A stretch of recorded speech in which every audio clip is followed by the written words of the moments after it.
இவர் மேல அருள் வாக்கு மாதிரி வந்து எனக்குள்ள புல்லும் திங்கும் தண்ணியும் குடிக்கும் அப்படின்னு சொல்லிட்டார். முன்னோர்கள் சொல்லிட்டா, 2 பேர் எல்லாரும் சேர்ந்து சொல்லிட்டா.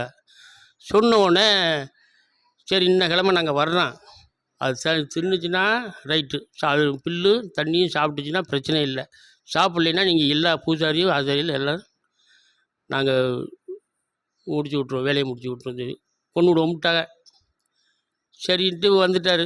இவங்க வந்து பயந்து கிடந்திருக்கா வீட்டில் கோயிலுக்குள்ளே, ஏன்னா இந்த மாதிரி நம்ம மாட்டில் வந்து சொல்லிட்டோமே அப்படின்னு. அப்போ ஐயனாரே தச்சுருவா வந்து, நீ ஏன்டா பயப்படுற, நான் இருக்கேன், கண்டிப்பாக அது நடக்கும், நீ பயப்படாமல் செய்ய வேண்டிய கடமையை செய் அப்படின்னு சொல்லிட்டாங்க. அதே மாதிரி அவங்க எப்போவும் செய்கிற மாதிரி படையில் வச்சு நல்ல பண்ணியிருக்காங்க, தண்ணி வச்சு. அவங்க கொண்டாந்தது எதுவுமே சாப்பிடல, ஆனால் இது சாப்பிட்ருக்கு. அவங்க சொன்ன சொல்லுக்கு எல்லோரும் சும்சம் பண்ணிக்கிட்டு அங்கேயே அடக்கமாயிட்டாங்க.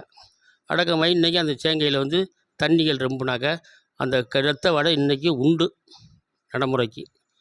இதான் நடைமுறை. ராஜாராணி உள்பட எல்லோரும் இதிலே அடக்கமாயிட்டா, 125 பேர். அதான் இது அந்த நினைவிடம். அவங்களுக்கு நினைவிடம் இங்கே இருக்குது. 125 பேர் நினைவிடமாக இருக்கா, ராஜாராணி உள்பட. ஆமாம். அதே மாதிரி நம்ம ஐயனாருக்கு யானை வாகனம் சிறப்பு, அது பெரிய ஒரு வரப்பிரசாதம். அதெல்லாம் வந்து பார்க்கணும்னா பெரிய மகிமை. அதே மாதிரி அந்த பெரிய குதிரை ஒன்று ஆண் புள்ள இல்லைன்னு ஒரு நகரத்தார் வேண்டுகினாங்க. அதே மாதிரி அது ஆண்டவன் கொடுத்துட்டேன். கொடுத்தோடனே அந்த குதிரை உருவானது. இப்படி தான் ஒரு ஒன்றும் உருவானது. ஒன்று செய்முறை வேண்டிக்கிட்டு போய் ஒன்று செஞ்சு ஒன்று உருவானது.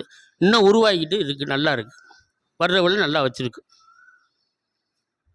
இதை பற்றிய ஃபுல் விவரம் வேணும்னா முழு வீடியோ நம்ம காணொலியில் இருக்குது, கீழே இருக்கிற டிஸ்கிரிப்ஷனில் கிளிக் பண்ணி பாருங்கள்.